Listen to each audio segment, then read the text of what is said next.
ऐसा शहर जिसके बारे में कहा जाता है कि समय से भी पुराना है, जिसको स्वयं भगवान शिव ने बनाया है। जी हाँ, आप सही सोच रहे हैं, हम बात कर रहे हैं काशी, बनारस। स्वागत है आपका आपके चैनल बीइंग ब्लेस्ड में। वही शिव जो गुरु रूप में विद्यमान है हमारे बीच प्रत्येक क्षण। सबसे पहले गुरु पूजा। गुरु ब्रह्मा गुरु विष्णु गुरु देवो महेश्वरा गुरुरेव परम ब्रह्म तस्मै श्री गुरुवे नमः। काशी सिर्फ एक शहर नहीं बल्कि एक आध्यात्मिक अनुभव है।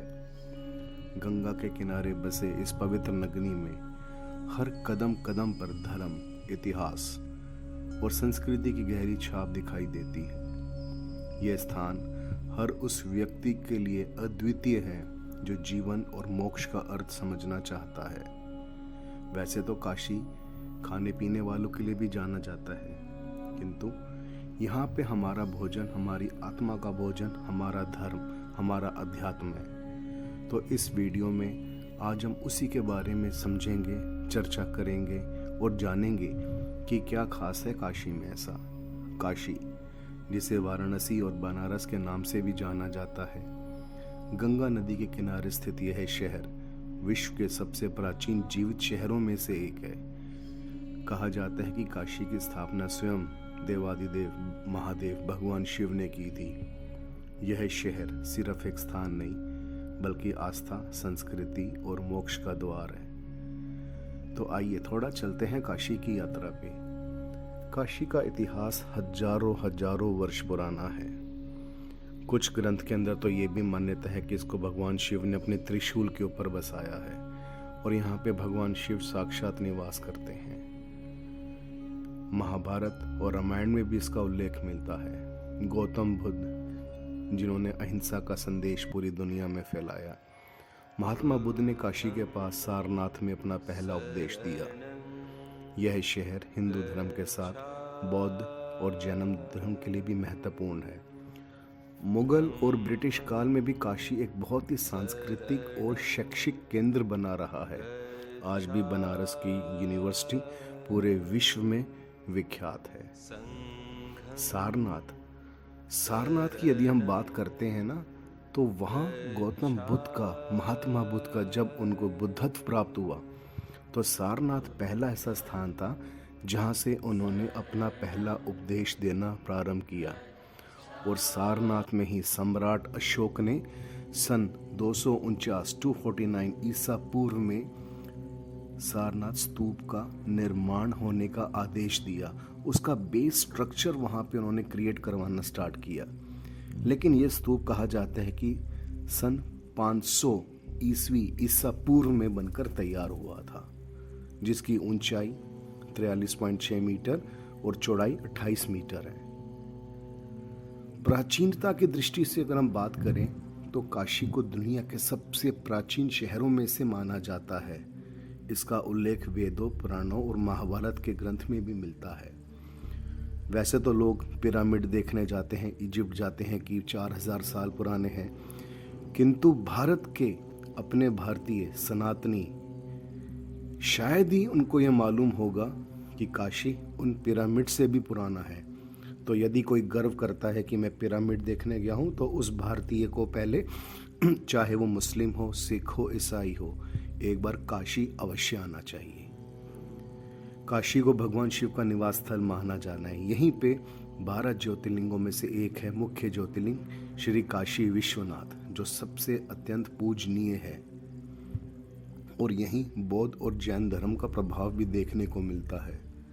वाराणसी का संबंध गौतम बुद्ध और 23वें तीर्थंकर भगवान पार्श्वनाथ से भी है। जैसे कि हमने पहले बताया कि सारनाथ, जो काशी से 1.5 घंटे की दूरी पर है, वहां पे भगवान बुद्ध ने अपना पहला उपदेश दिया।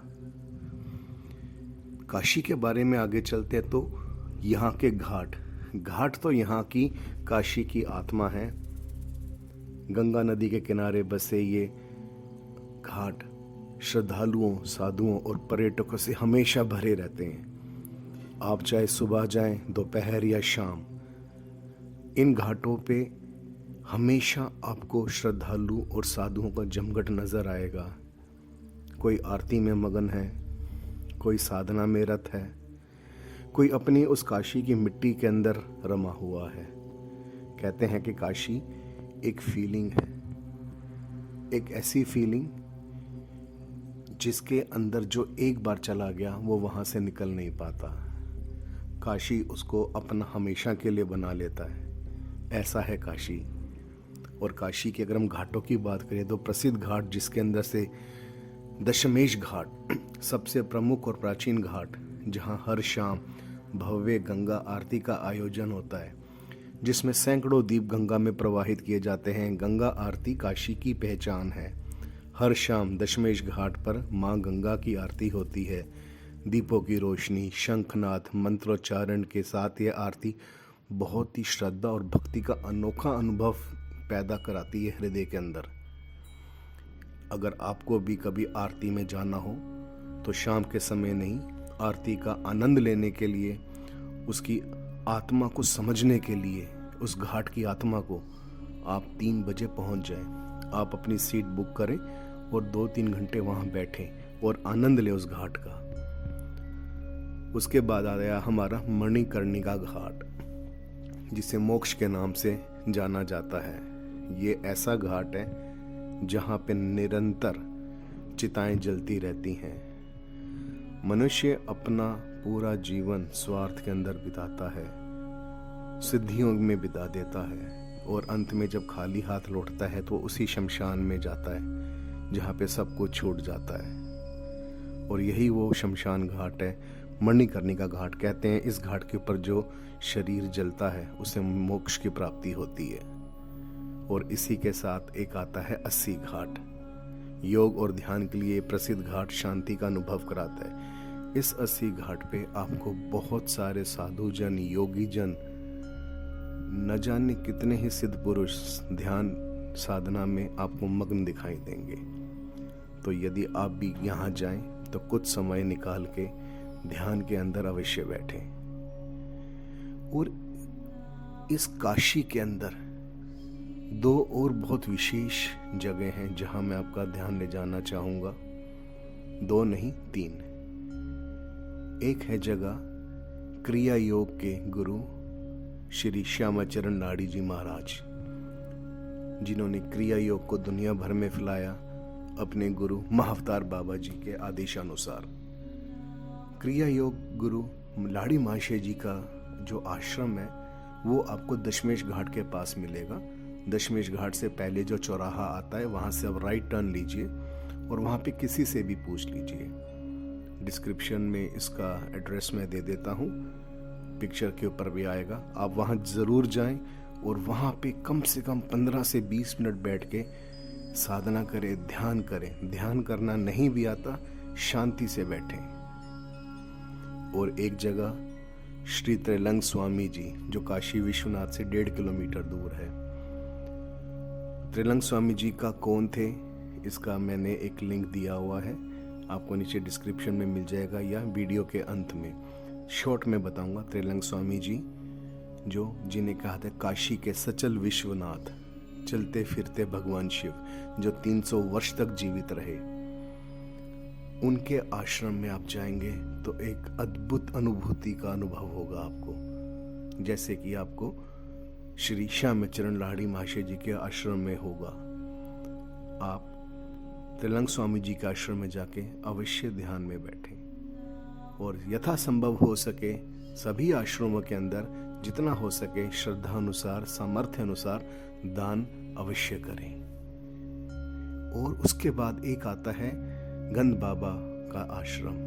गंध बाबा जिन्हें ज्ञानगंज की यात्रा कर चुके थे और सूर्य विज्ञान के महारत हासिल हुई थी सूर्य विज्ञान में, हो सके तो उनके आश्रम भी जाएं और ध्यान में अवश्य बैठें। काशी सिर्फ एक घूमने के लिए टूरिस्ट स्पॉट नहीं है, खाने पीने के लिए जगह नहीं है। खाने पीने का तो वहाँ पे बहुत अंबार लगा पड़ा है, लेकिन आत्मा का भोजन होता है हमारी आध्यात्मिक उन्नति।